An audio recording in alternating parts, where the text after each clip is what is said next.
इस video topic के एक और अच्छे से सीज़न में आप लोगों का स्वागत है। और इस सीज़न में हम लोग कुछ ऐसी मिस्टीरियस चीज़ों के बारे में बात करने वाले हैं जो हमेशा से हमारे सामने थी, लेकिन हम कभी उस चीज़ को खोज नहीं पाए।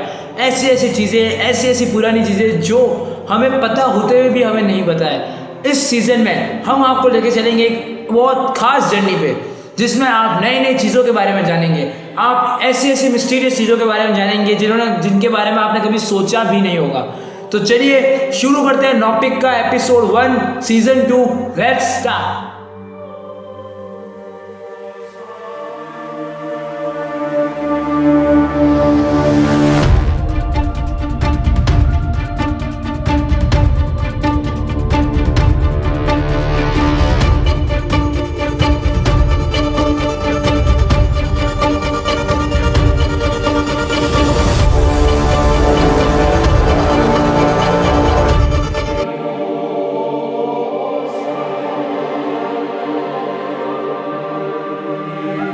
एपिसोड होने वाला है डायमेंशंस के ऊपर। डायमेंशन यानी आयाम।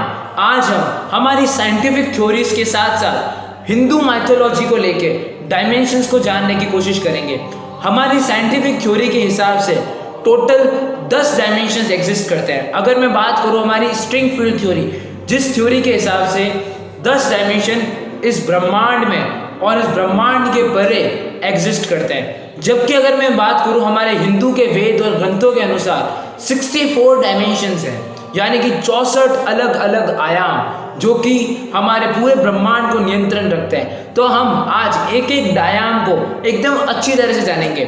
हम उसको हमारे साइंटिफिक व्यू पॉइंट से भी देखेंगे और हमारे वेदों के व्यू पॉइंट से भी देखेंगे, और लास्ट में हम कंपेयर करेंगे कि ये दोनों कितने सही है और कितने गलत। तो चलिए शुरू करते हैं आज का एपिसोड। तो बात करेंगे 0 डायमेंशन से, यानी कि शून्य वाले डायमेंशन में रहने वाला जीव खाली एक जगह पे ठहरा हुआ रहेगा। जैसे कि ये एक डॉट आपको अपनी स्क्रीन पे दिख रहा है, ये एक जगह पे ही अटका हुआ रहेगा। ना ही ये आगे पीछे जा सकता है, ना ही ये दाएं बाएं जा सकता है, ना ही ये ऊपर नीचे जा सकता है। ये एक ही जगह पे स्टिल रहेगा।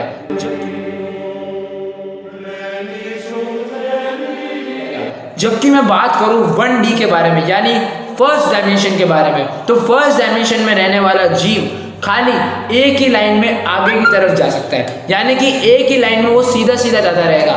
ना तो वो पीछे जा सकता है, ना वो ऊपर नीचे जा सकता है। तो ये तो बात हो गई आपकी फर्स्ट डायमेंशन के बारे में। अगर कोई जीव समझ लो सेकंड डायमेंशन में रह रहा है, तो वो आगे पीछे जाने के साथ साथ दाएं और बाएं भी जा पाएगा। जैसा कि आपने स्नेक वाला गेम खेला होगा हमारे कंप्यूटर स्क्रीन के अंदर। इस कंप्यूटर स्क्रीन के अंदर जब आप देख रहे हो, इसमें एक स्क्रीन में गेम चल रहा है। यहाँ पर स्नेक एक डॉट को लेकर अपनी साइज को बड़ा करता रहता है। यानी कि मैं कहने वाली बात यह है कि आप जो पेंटिंग बनाते हो ये सारी 2D होती है। ना ही वो बाहर आ सकता है पेंटिंग से, ना ही वो पेंटिंग के अंदर जा सकता है। यानी कि इसमें रहने वाला जो जीव होगा वो खाली आगे पीछे और दाएं बाएं जा सकेगा। वो हम 3D क्रिएचर्स है। ह्यूमन जो है वो 3D है, लेकिन हम जो गेम कंप्यूटर में खेलते हैं, आपने सुपर मारियो गेम खेला होगा। सुपर मारियो गेम में वो क्या कर सकता है, वो ऊपर नीचे जा सकता है और वो अपने दाएं और बाएं जा सकता है। तो यही चीज होती है 2D के अंदर।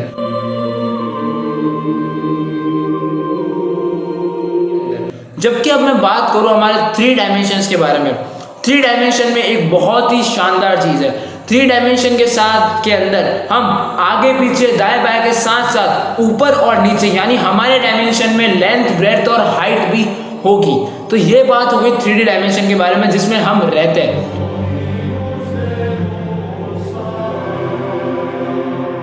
और अगर हम वैज्ञानिक व्यू पॉइंट के बारे में समझे तो 4th डायमेंशन यानी चौथा आयाम वो है समय में हम खाली आगे ही जा सकते हैं। तो हम ना हमें पीछे जा सकते हैं, हम समय में पीछे अभी जा नहीं सकते, हमारे पास कोई टेक्नोलॉजी नहीं है। ना ही हम समय में इधर उधर जा सकते हैं। हम समय में खाली, जैसे मैंने आपको 1 डायमेंशन के बारे में बताया था, उसी की तरह हम 3 डायमेंशन क्रिएचर समय में खाली आगे जा सकते हैं, ना ही समय में पीछे जा सकते हैं, ना ही समय के आगे पीछे जा सकते हैं।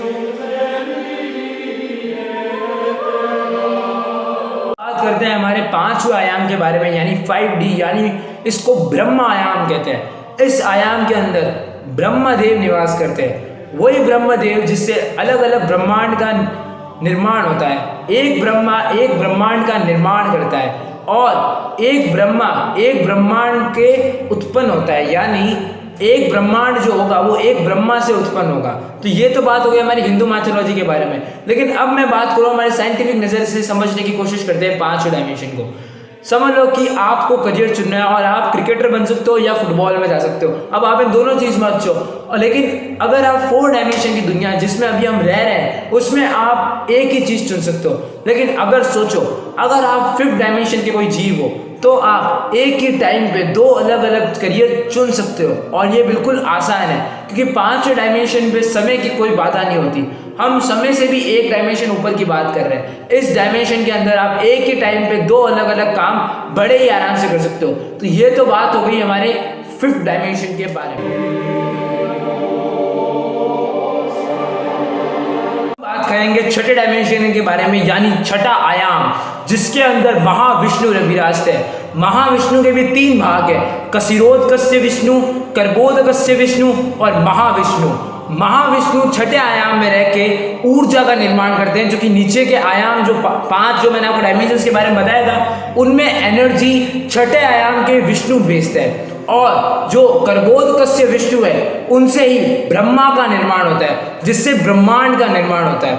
और जो कशिरोधकस्य विष्णु है वो 4 आयामी सृष्टि, यानी जो हमारी पूरी ब्रह्मांड है उसमें विलीन है। जब भी हम ध्यान करते हैं तो हम कशिरोधकस्य विष्णु को महसूस करते हैं। और अगर हम बात करें साइंटिफिक युग के हिसाब से 6ठे आयाम को, तो 6ठे आयाम में आप ऐसा समझ सकते हैं कि जैसे मैंने आपको एक स्टोरी बताई थी जिसमें आपको अपना करियर चूज करना था, या तो एक क्रिकेटर या एक फुटबॉलर, तो अगर आप 6ठे आयाम में रहने वाले जीव हो तो आप अपन दोनों प्रतिरूप से मिल सकते हो। यानी एक उस दुनिया से जिसमें वो क्रिकेटर बना हुआ है और एक उस दुनिया में जिसमें वो फुटबॉलर बना हुआ है, उन दोनों को एक दूसरे के आमने सामने लाके दोनों को मिलवा सकते हो।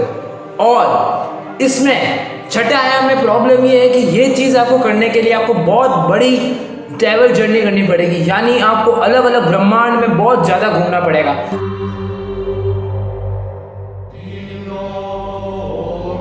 बात करते हैं 7th डायमेंशन के बारे में, यानी 7D। इस डायमेंशन के अंदर जो ग्रहण तपस्या करता है, जिसके ज्ञान चक्षु चरम सीमा पे पहुंच जाते हैं, वो इस आयाम को अनुभव करता है, जिसको सत्य आयाम भी कहा जाता है। ये है 7th डायमेंशन। इस डायमेंशन के अंदर वो सिद्धि योगी पहुंचते हैं जो बहुत ज़्यादा तपस्या करते हैं, उनके जो ज्ञान चक्षु होते हैं वो चरम सीमा पे होते हैं। तो ये तो थी हिंदू माइथोलॉजी के ग्रंथों के हिसाब से। अब बात करते हैं हमारे इस जो साइंस की टर्म के हिसाब से कि 7 डायमेंशन में इंसान क्या क्या कर सकता है। तो अगर कोई इंसान 7 डायमेंशन तक पहुंच जाए, कोई भी ऐसा चीज़ 7 डायमेंशन तक पहुंच जाए, तो मैंने आपको एक स्टोरी बताई थी जिसमें एक क्रिकेटर है और एक फुटबॉलर है। अब ये दोनों को एक साथ लाने के लिए, जैसे मैंने आपको बताया था 6 डायमेंशन में, कि उनमें आपको बहुत ज़्यादा ट्रैवल करना पड़ेगा। लेकिन जो मनुष्य या जो जीव 7th डायमेंशन तक पहुंच जाता है उसको इतना ट्रैवल करने की ज़रूरत नहीं, क्योंकि अब समय भी उसके अनुसार चलेगा, और समय उसके अनुसार चलेगा तो वो उससे उसकी पृथ्वी में कभी भी शॉर्टकट रास्ते से जाके मिल सकता है। अब ये समझना थोड़ा बहुत मुश्किल है। अगर मैं इसको थोड़ा ढंग से समझाऊँ तो वो जो क्रिकेटर वाला प्रतिरूप है और वो जो आपका फुटबॉलर वाला प्रतिरूप है, वो बिल्कुल आसानी से मिल सकते हैं बिना इतना बड़ा रास्ता तय करे। वो एक सीधी आकार की लकीर में एक दूसरे से मिल सकते हैं, ठीक है। और यही है आपका 7 डायमेंशन, जिसमें एक शॉर्टकट रास्ते से आप अपने प्रतिरूप से मिल सकते हो, क्योंकि अब इस डायमेंशन में समय भी आपके अनुसार चलेगा। तो यही बात है 7 डायमेंशन के बारे में।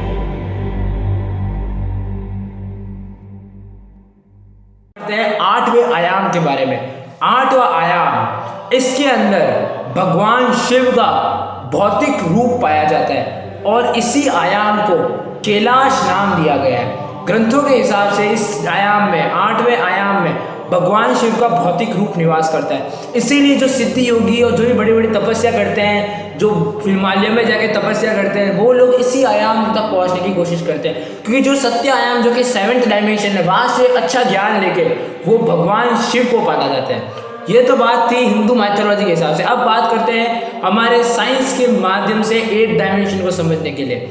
अब जैसा कि मैंने आपको 2 डायमेंशन में बताया था कि आप एक पॉइंट जो हम एक लाइन खींचते हैं इसमें ही अपन आगे पीछे जा सकते हैं, लेकिन अगर बात की जाए 8 डायमेंशन की, जब तक 6th और 7th के अंदर तो अपन एक सीधी लकीर से ब्रह्मांड में घूम सकते हैं, लेकिन अगर 8वें डायमेंशन का कोई जीव हो वो ब्रह्मांड को एकदम अच्छी तरह से घूम सकता है। यानी कहने की बात यह है कि जैसे ही आपको सारे ब्रह्मांड की बॉल्स दिख रही है, इसके अंदर अगर आप सिर्फ 6 डायमेंशन में होंगे तो आप खाली इन ब्रह्मांड के अंदर ही सीधा सीधे ही जा सकते हैं, लेकिन अगर कोई इंसान 8वें डायमेंशन तक पहुंच जाता है तो वो ब्रह्मांड में सीधा सीधा जाने के साथ साथ वो ऊपर नीचे तो नहीं लेकिन दाहिने बाएं जरूर जा सकता है। और यही अच्छी खासियत है 8 डायमेंशन की। बात करते हैं 9th डायमेंशन के बारे में। 9 डायमेंशन अगर वैज्ञानिक की दृष्टि से देखा जाए तो 9 डायमेंशन के अंदर एक से ज़्यादा सभ्यता एक ही टाइम पे एक ही जगह रह सकती है, लेकिन वो एक दूसरे को देख नहीं सकती। और जो 9 डायमेंशन का सबसे ताकतवर जीव होगा वो सारी सभ्यताओं को अपनी आंखों से देख सकता है, लेकिन जो वो सभ्यता होगी वो उनको जो परम ज्ञाता है उनको वो नहीं देख सकते। उसी की तरह अगर हम हिंदू माइथोलॉजी से 9 डायमेंशन को समझने की कोशिश करें तो 9 डायमेंशन में नारायण निवास करते हैं। नारायण और 9 डायमेंशन को ही वैकुंठ कहा गया है। 9 डायमेंशन से नारायण हम सब पे दृष्टि रखते हैं। कोई भी मनुष्य हो, कोई भी अन्य सभ्यता हो, सब पे 9 डायमेंशन से भगवान श्री विष्णु हम सब पे दृष्टि रखते हैं। और जो जिसको मोक्ष मिल जाता है वो 9 डायमेंशन में आके भगवान श्री विष्णु के अंदर आके विलीन हो जाते हैं और इनको ही हम नारायण। बात करते हैं हमारे 10 डायमेंशन के बारे में। 10 डायमेंशन में रहने वाले जीव के पास अनंत पावर होगी। वो स्पेस टाइम के साथ साथ जितने भी पैरेलल यूनिवर्स है और कह सकते हो आप जितने भी अलग अलग ब्रह्मांड है उन सब पे उसका कंट्रोल होगा। और तो और नीचे के जो 9 डायमेंशंस थे उन पे भी उसका कंट्रोल होगा। और इस डायमेंशन में ही सारी रचनाएं होगी। जितने भी डायमेंशंस बनेंगे वो सारे 10वें डायमेंशन से बनेंगे। और अगर हम हिंदू माइथोलॉजी के हिसाब से देखें तो हिंदू माइथोलॉजी के हिसाब से 10 डायमेंशन ही वो डायमेंशन है जिसके अंदर भगवान का विराट रूप रहता है। यानी जो विराट रूप जो कि श्री कृष्ण ने दिखाया था अर्जुन को महाभारत का युद्ध हो रहा था। तो ये तो बात थी आपके 10।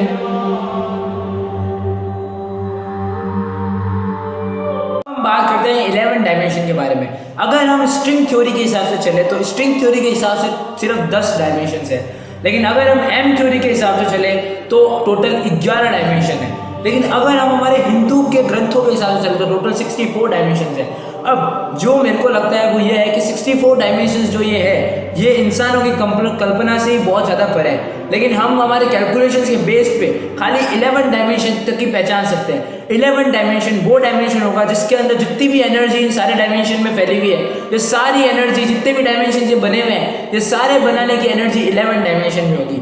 और यहाँ पर जो भी ऑब्जेक्ट होगा वो 1D के अंदर होगा, क्योंकि इस 2D क्योंकि हम इंसान अब वहाँ पर क्यों नहीं जा सकते इतने हायर डायमेंशन से, क्योंकि हमारा जो बॉडी है वो खाली 3 डायमेंशनल है। लेकिन अगर हमको इतना डिस्टेंस ट्रेवल करना है तो हमारी बॉडी को 1 डायमेंशनल होना पड़ेगा, जो कि इम्पॉसिबल है। लेकिन क्या हम कैलकुलेशन या कुछ भी ऐसा करके कोई भी ऐसी मशीन बना के वहाँ पर हायर डायमेंशंस में कांटेक्ट कर सकते हैं? तो जी हाँ, बिल्कुल पॉसिबल है। अगर हम कोई एक ऐसी मशीन बना दे जो ऑब्जेक्ट्स को 1D में कन्वर्ट करके वहाँ तक मैसेज भेज सके तो हम आराम से उन डायमेंशंस तक अपना मैसेज पहुँचा सकते हैं। तो ये तो बात थी डायमेंशंस के बारे में। अगर आपको ऐसी और वीडियोस चाहिए आगे आने वाले टॉपिक्स पे तो इसको सब्सक्राइब जरूर कर लो। और नॉपिक के सीजन 2 को जितना आप लाइक करोगे उतना अच्छा है, ठीक है? तो thanks for your support, enjoy करो नॉपिक का सीजन 2 और मजे